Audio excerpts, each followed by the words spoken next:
Ja Rasulallah, kur do të bëhet kiameti? Kur të humbet emaneti, prite kiameti. Kur njerëzit marrin emanet, përgjegjësi të mëdha, përgjegjësi të ndryshme, punë të caktuara, obligime të ndryshme, i marrin emanet mbi supet e tyre dhe në fund nuk i realizojnë ato në jetën e tyre. Tha ja Rasulallah, e si humbet emaneti?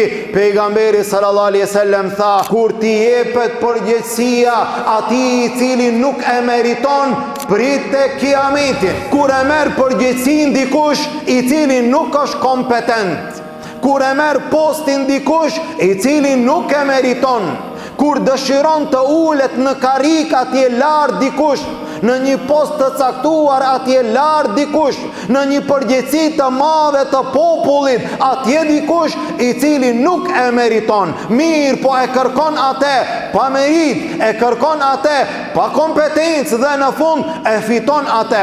Kur t'i jepet posti atij që nuk e meriton, prit te kiametin.